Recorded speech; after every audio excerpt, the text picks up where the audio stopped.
Lovely. Hi, everyone. Thanks for joining us so promptly. It's lovely to see everyone here.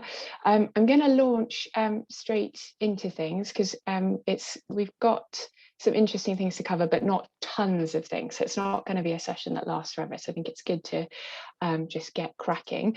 You'll see two faces on the screen. I'm Rosie McKenzie. I'm the company engagement manager for the WDI. I'm sure I've spoken to lots of you in the past. But I basically oversee the outreach to all the companies and coordinate engagement with them. And then I'm joined by Aakash Kapur from our friends at Nossa Data, who run the technology behind the platform. And he's going to be doing a bit of talking later on. So he's just here to say hi for now, so that you know who he is when he does switch his camera on later. So thanks, Aakash. You can switch your camera off whenever you're ready to. But this session is, as I said, fairly straightforward.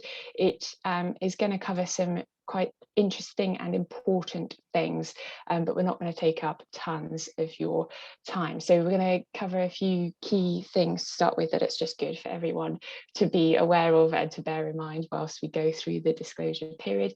We're going to tackle some FAQs and some top tips for putting together a response. Then I will hand over to Aakash and he will talk about that kind of thing related specifically to the online reporting platform, and then we'll have some formal time for Q&A, but please feel free to send your questions whenever you like throughout the session. We'll field them then if they're really pertinent, or we'll save them to the end. And I've got my fab colleague Bethany on the line from the WGI as well, who her name may be familiar. She's going to help with the Q&A bit.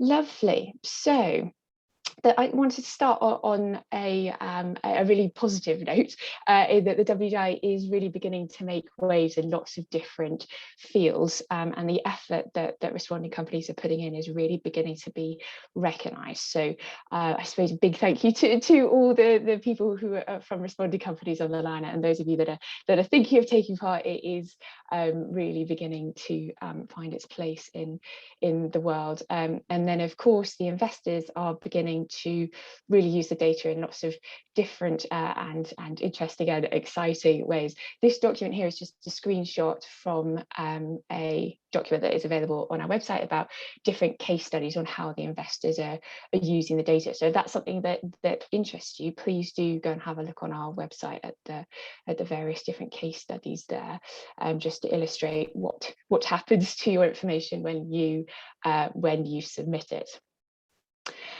Just very quickly, because I think it's very good to just make sure we're all on the same page. There are 13 sections in the survey. They're shown here, but I'm not going to go into them in tons of detail because that's already been done. My colleague Bethany has already walked you through that and the changes to the survey for 2021 in an earlier webinar from June, I think it was. So again, the recording's up on the website. Please go and have a look at that if that's the kind of detail that you want. Again, just a recap of the fact that all the questions in the survey are designed to be useful and relevant to all types of company, and it's very much an iterative process. So it is a process of just adding a bit of information each year.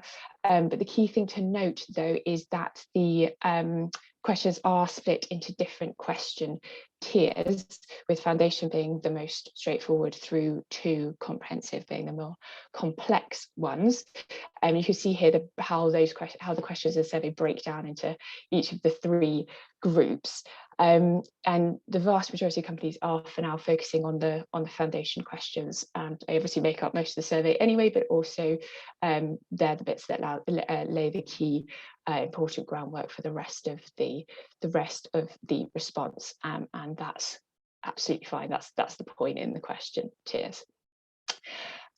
So getting on to the FAQs then, this is just a selection of the most common questions we get, funnily enough, And I think it's just useful to tackle them kind of head on. But if anyone needs more information, please do get in touch, obviously. So lots of companies kind of push back a bit by saying that they already publish lots of information, or that they already take part in similar requests. So why spend time on the WDI?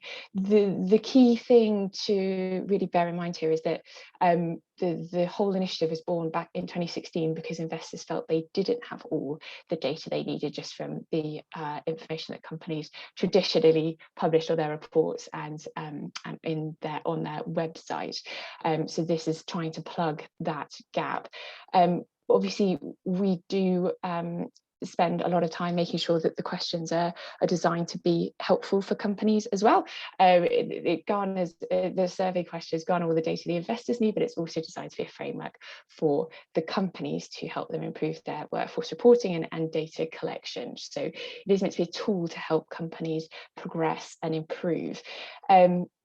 And obviously, you may have information in your public reports and on your website, but making sure it's in a standardized, comparable format through the WDI means that you can therefore obviously compare it with other companies, see what they're doing, see where you stand compared to them, which is obviously what everyone wants to do. Everyone wants to know what other people are up to and other people are doing, how you can learn from them, but also maybe where you're ahead of the curve as well, because that's always a nice thing to know. We do also give feedback, of course, and we give companies a disclosure score and scorecard, which again just gives a basic but insightful benchmarking of how complete the company's response is compared to the sector average and the country average. So again, just giving a little more insight into where you sit compared to other similar companies. Second question is kind of what happens to the data when it's submitted. So this is slightly two-pronged, really, because companies can submit their answers publicly or to investor signatories only. If they submit them publicly, then anyone can access the data through our website, and you can go and have a look at the 2020 data now if you want to, or any of the previous ones. If it's submitted only to investor signatories, then only the investor signatories can read it. It's up to the company how they make that distinction. For the vast majority of questions, obviously we encourage companies to make as much of their answers public as possible, so that it is available in the public domain. Anyone can see it. People can learn from each other, and also that level of transparency shows a massive engagement with the whole effort to promote workforce policies and improve working practices around the world. The issue, there is a caveat to this, though, that there is a handful of questions in the survey that are mandatory public answers. So if the company does choose to answer them, then the answers are public by default. So the company can't choose for those answers. They are a selection of normally quite straightforward questions, ones that often companies do have the information already. And it's just a question of getting your hands on it and getting it signed off for it to be made public if it isn't already published. And obviously, we mentioned the score, we give you that feedback, we give you that score, and we've already mentioned how the investors, or where you can see how the investors are using the data once it's submitted. Next, what are the key benefits of taking part? I mean, I could go on for ages about this, but I'll just do a few key headline ones. As I said, we don't want to take up too much of everyone's time this afternoon. And again, we've already mentioned benchmarking possibilities once you do actually submit some data, and obviously, by taking part, you're indicating to investors that these issues are really, really important to your organisation. You want to learn, you're taking them very seriously. But the main thing we hear from responders is that by taking part, the process of taking part and the internal dialogue it promotes is really, really, really important, and has become a really useful factor of the annual process of taking part, is that lots of different teams are talking to each other in lots of detail about a huge variety of issues, because the survey does go into such a level of detail and does cover so many different topics. So being able to link people up internally has been a really beneficial side effect of the taking part in the WDI. I suppose thinking a bit more from a kind of reputational point of view, there is the opportunity to be showcased, and we do try and celebrate companies as much as possible, because we appreciate how much effort goes into putting together a response. So we do have the Workforce Transparency Awards, which acknowledge companies who have the most data on particular topics, and they're shown on our website if anyone wants to go and have a look, or if there are any winners on the line today, thank you very much and congratulations. And we do have a good practice guide which pulls out the best answers from the previous year. Again, that's a really good opportunity to show which companies are really trying to answer the questions as comprehensively and in as detailed a way as possible. And again, all that information is up on our website. The final thing I think I kind of want to just note with this is that we do hear from companies and investors that they don't know where to start or which data points are the most important. And the survey will signal that through the foundation question tier to show where you should start, but then also we have core indicators as well, which show the most fundamental aspects of the survey and which ones give the most insight into the overall stance that company has with their workforce. And then lastly, completely understand, especially at the moment, that there's a whole lot of external factors that companies are battling through, and that's completely understandable. We completely understand that. I just want to highlight a few things that might help with that. One is that we can do a gap analysis for you, so we can go through your public reports and your website and plug in the information to the survey that's relevant, so you're not kind of starting from a blank page, as it were, and you don't have to provide complete data sets. So that's the other thing that I just wanted to note, is that companies don't have to provide information that covers their whole business. If you have a bit of data that's relevant to a question but it only covers a small part of your workforce, that's absolutely fine, and there's always the opportunity to explain which part of the workforce it is that you're talking about, so you're not misleading anyone at any point. And then obviously, as we said, the framework, the survey is designed as a framework to help companies improve. So if you are going through a difficult period, this could help get through that and maybe even come through the other side with better data collection practices, better internal dialogue, etc. So moving on to the top tips, it kind of split this into a few different types of top tip. The first being planning your approach, because obviously I think that can set the tone for the whole process. First being find the right person to talk to. As we said, the survey covers a lot of different topics and it can take some time just to work out who the right team or the right person is to be talking to about a specific data point. So that's a good place to start. Focus on the getting sign off for the mandatory public questions as soon as you can, because as we mentioned, that can take some time. And then finally, you can go in and out of your responses as much as you like. So we have the online reporting platform is open for 4 months. So totally understand that everyone has lots of priorities and lots of things that they have to be dealing with. But hopefully this gives you as much time as we possibly can give you to put together your response. So hopefully you don't feel rushed or pressured or anything like that. More on the practical side of things, there is a very detailed guidance document that there's a PDF version available online. It's also available at a question level within the online reporting platform. So it's right there when you're putting together your response, and it does contain very detailed bullet points about exactly what we think or hope should be included in each answer, and it's split into getting started, so you're just beginning and you want to start with the simpler criteria, then that's all outlined for you. And then as well there's kind of next steps bullet points which are maybe slightly more complex and the ones that you maybe need to build up to.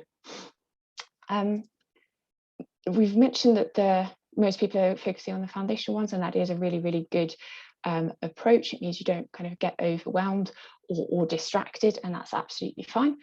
And then finally, if you are drafting answers offline, as we know some companies do, and that's just kind of a matter of personal preference, just make sure you build in time to get it back, copying it back into the platform when you're ready, when you get closer to the deadline in October. A few more practical tips. Oh, gone backwards. We've mentioned that we want you to take your time and you can go back and forth as much as you can and save data as much as you like, and that is advisable, not trying to do everything at once.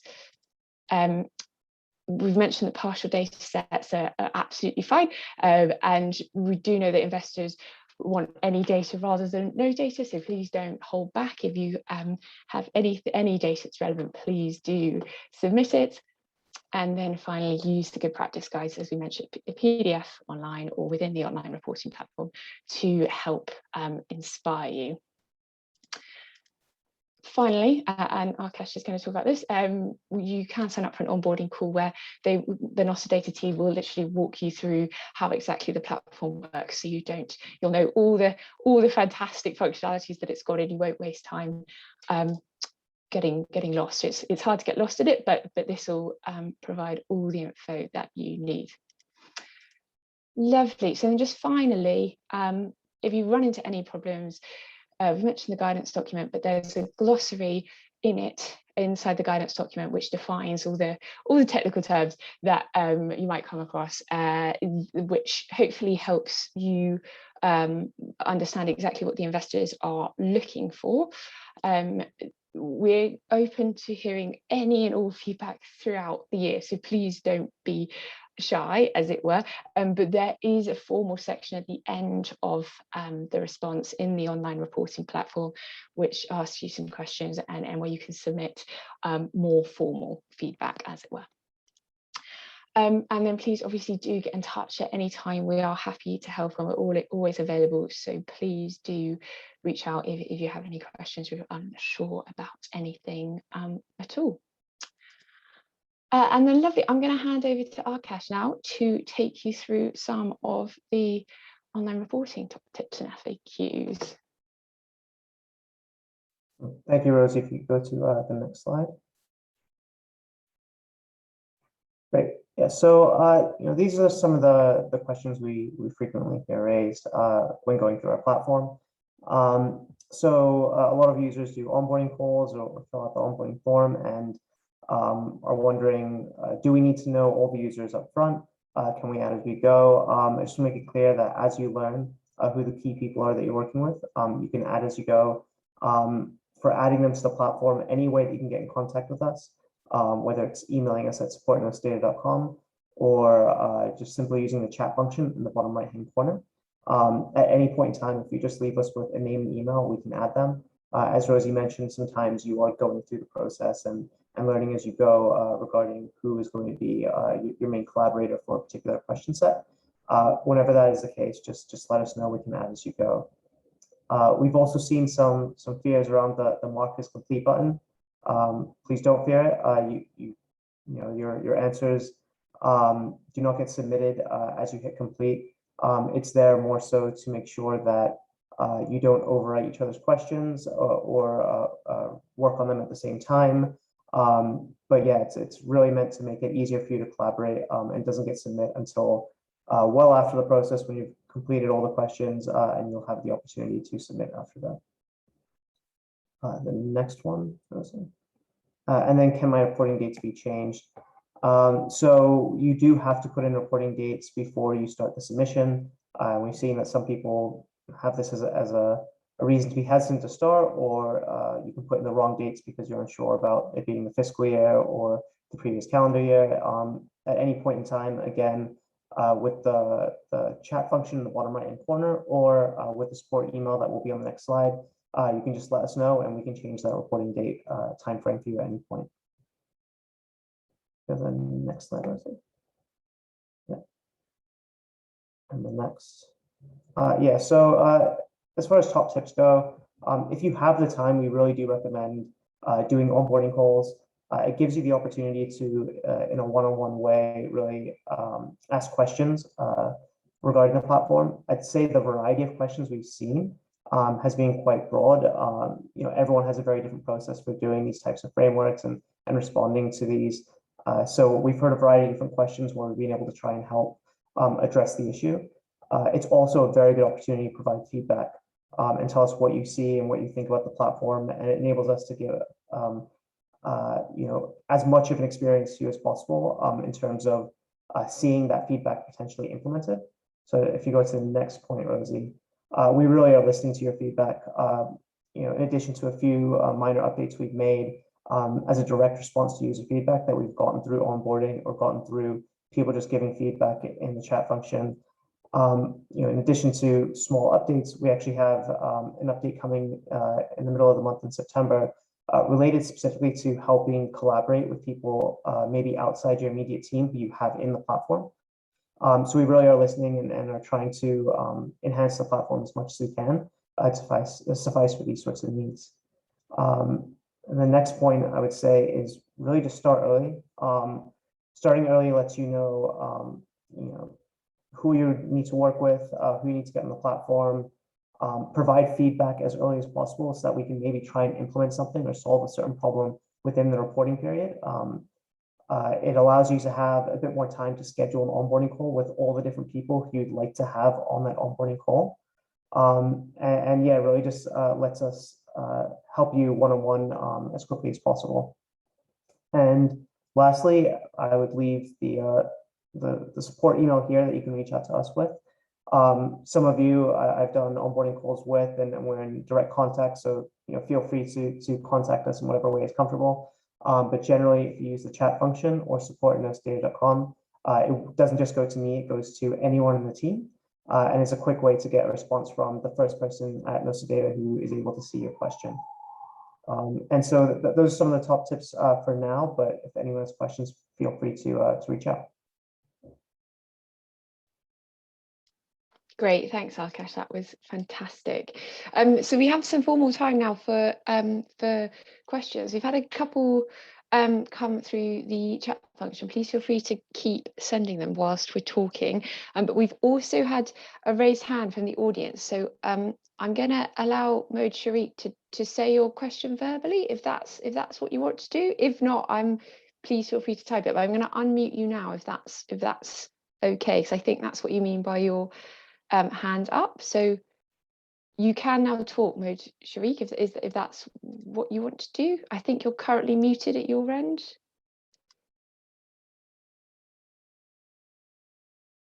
No? Maybe that. Oh, can you hear us? Do you want to say a question verbally, or is that the hand up was for a different reason?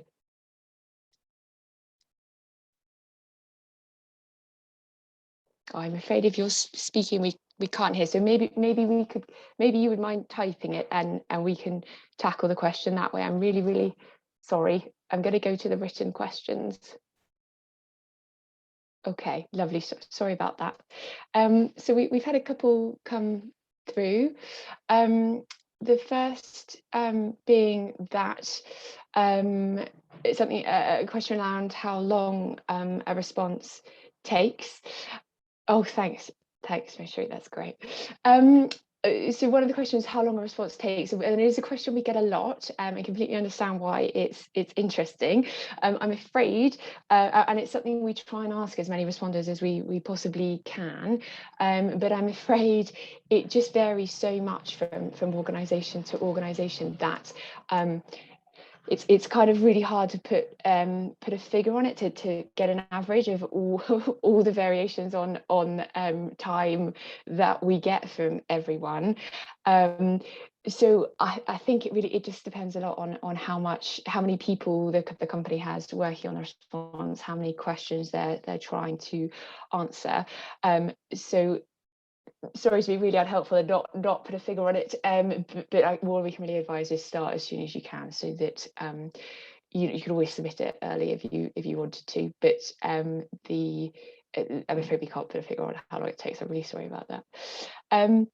Then there was another one about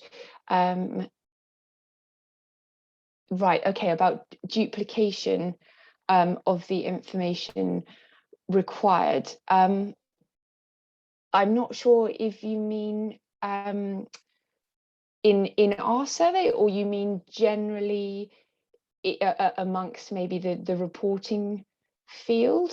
I mean, obviously we, if you could maybe send a bit of a clarification there, that the individual who sent it, sorry, I don't want to read you out in case you don't want your name to be read out, because it was sent directly to me as the host and the panelists. Obviously we don't feel the survey is duplicated at all. It does go into lots of detail on I think the bit that people may initially feel is duplicated but isn't, is when we ask for lots of different numbers on different types of worker. So we ask for the number breakdown of direct operations workers and then other non-employee direct operation workers. So it is quite a few categories of worker, but they're quite distinct categories, and they're all obviously important categories. So I don't know if that helps at all. Then there was another one. Oh yes, there's someone clarifying the submission deadline. Yes, so the deadline is Friday the 29th of October, so a few months away at the moment, but obviously that time will whiz by. And just as a rule of thumb, we are trying to keep the timeline quite similar now, so trying to launch the online reporting platform at the beginning of July and then shutting it again at the end of October. So hopefully that will be an ongoing pattern with the disclosure period. Obviously we run events and workshops and webinars throughout the year, and we give feedback on the responses in the first quarter of the next year, i.e. for the 2021 responses, we'll be giving feedback kind of January, February, March, later if people want it, of 2022. So just to give you a sense of that. Then another bit about when the scorecards are available. So traditionally they're published in January, so we'll send you information about how you can access the feedback information then, and obviously, as we said, really keen to talk to all the responders about their response and how we can help. Question about changes to the survey. Yeah, so I mentioned that there's a webinar recording from June, which Bethany ran that session, and it goes through all the changes for this year compared to last year. But yeah, you'll be pleased to hear that there aren't many, which is great. And we are now trying to stabilize the survey as much as possible. So we're trying not to make changes to it unless really necessary. And when I say really necessary, it's because either the signatories have really strongly advocated for a data point or a question to be added in, because obviously they're one of our primary audiences, or on the flip side, companies have questioned something or need a change as well. So if please do, as we've said, always welcome feedback, so please do let us know your thoughts. I'm always happy to hear them. Anything else that I'm missing? So just open. We've got another question. Yes, the onboarding call is hosted by Nossa Data. Yes, so Aakash, I don't know if you want to say something more about the structure of that, but I think they last for about 20 minutes, half an hour. Is there anything else that you'd want to add there, Aakash? No, it's about half an hour. It's mostly going through the platform and really addressing the technology, not necessarily the framework and the questions themselves. So it's more so to make sure that you're set with all the users you need, and hopefully we can answer any questions with regards to using the platform itself. Perfect. Thanks, Aakash. Then we've got another question in the chat which says, is each section worth the same percentage of marks, or a particular section's worth 4 marks? Yes, so we don't weight sections, as in we don't say that the risk assessment section is more important than, say, the stability section. but some questions some sections just have more questions in them. So there's just more points available for a longer section. And that does vary quite a lot. So the stability is the shortest section. And I think from memory, I think it has 12 points available, I think, but I could check that. Whereas section 8, I think, has the most, and it's a lot more than that, because we just asked for more information in that section, lots of different numbers, bearing in mind where the company has experienced incidences or even fatalities or anything like that. So there isn't. It's fairly self-evident from the length of the section which are the ones that pick up more points. Hopefully that helps with that. But obviously, we do really want to stress that the disclosure score really is a tool for the companies themselves to see where they have data and where they don't have data, because we don't publish the scorecards anywhere. They're only available to the company themselves and our signatory investors.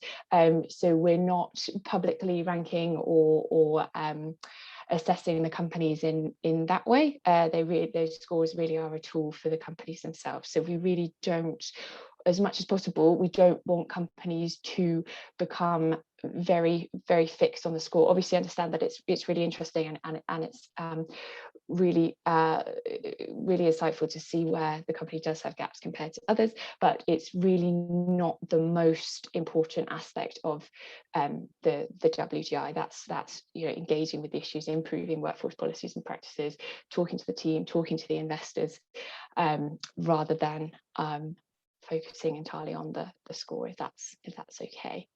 Then another question has come through the Q&A, because we also have that facility, about WGI, are there plans for WGI's assessment to focus on the overall quality of companies' workforce policies and practices rather than completeness? Yes, so absolutely, that is something we do want to do. We do want to move towards looking at the actual quality of the company's answers and how well they're fulfilling the criteria in the guidance, but also how well, obviously, that how good their policies and practices are and how well they are really looking after their workforce. We did trial the performance score, as we called it, back in 2019 on a handful of volunteer companies. I think it was 14 or 15 volunteer companies, and that was really, really, really useful. But what we learned primarily was that it takes a lot of time, as I'm sure everyone can understand. It's very complex, very nuanced, and right now we don't have the resources to implement it. So I'm afraid it's not something that's going to be widespread yet, but we are looking into how we might implement it on a more case-by-case basis at the moment, with companies who are really keen to have that tool in their toolkit. So do let us know if that's something that you are interested in. We're really keen to kind of scope out how many companies are interested in it and talk to them how we could implement it. So please do let us know. And then, sorry, a follow-up question to one of the earlier questions. When is it best to schedule the onboarding call, and do we get in touch with Nossa Data directly? So Aakash, do you want to just quickly jump in there? Yeah, so for a lot of the submissions that the different companies have entered, you have the opportunity to choose whether or not you want an onboarding call, and then we kind of reach out directly. If you just want to get in touch, I'll actually just put the support email again in the chat, and feel free to reach out to us there. Or you see it there on the screen, actually, at support.nossdata.com, and just let us know the names of people you would also like on the platform, and we can get started on walking through when we can schedule a time. Fab, thanks, Aakash. And then there's another question around, yeah, so sorry, that was another one on scores. So yes, just to clarify, at the moment, it's only looking at the completeness of the response. So whether the company can provide some information, and it's not performance-based at the moment. No, but we obviously do look at the company's responses. That's the crucial part of the whole process, because we're looking for answers to put in the good practice guide. So and obviously we do lots of analysis led by our fantastic colleague Charlotte Lush, who's our research manager, every year to produce a report, which again is available on our website if you want to have a look at it, which goes into a lot of detail about what we're seeing, any trends and highlights that we're seeing in the data. So just because the score itself isn't performance-based, there's lots of other things that's done with the real content of the company's answers, and of course the investors pay very close attention to what the companies are saying in their responses, as well as just being able to say something. They're very interested in exactly what the company is saying. Lovely. So I think I've covered everyone's. If there's not another question in the Q&A bit, as I am not in the chat. Oh, and then there's one more. Just saying, yeah, not heard from investors about the WGI. So that's yep, completely fair enough. We target a lot of companies. There's 1,000 companies on the list for 2021, so we can't directly get round every single one, and neither can our investors, but we do know that they've actively committed to contacting, I think it's more than 300 companies this year about their participation. It's mainly non-responders, so asking those non-responders, number one, why they're not taking part, number two, if they could take part, and to therefore get in touch with the WGI team so we can help them through that process. So it doesn't tend to be the companies who are already responding, unless their investors the signatories have a meeting with that company. Then they might have a look at the response and they might bring it up in a meeting with the responding companies. But at the moment, the investor engagement is mainly focused on the non-responders. But again, obviously, as I say, it's a big WGI universe, so they can't get in touch with everyone individually, unfortunately. Lovely. I think that is it this time. I think we can maybe wrap it up then, because as we said, we don't want to take up lots and lots of time. So I'm just trying to check the two avenues that questions come through the chat and through the Q&A, but no, they both look quiet now. So I think that's all good. Lovely. Okay. I think we'll stop it there then. Aakash, I don't know if you've got any last minute comments that you would like to say. No. Lovely. No. Great. Well, thank you very much, Aakash, for joining us. It's always good to have the technology expert on the line. Please, as you said, please do contact Nossa Data for an onboarding call. The platform really does look fantastic, so please do go and have a look at it. And if you have any more questions about the survey itself, please do let us know, and we'll be happy to help. And if you think of any questions afterwards, obviously don't feel that's the end of it. Please do just send them over, and I'm happy to talk anything through. Lovely. Thank you very, very much, everyone. I'll end it there. Thank you, Rosie. Thanks. Bye-bye, everyone.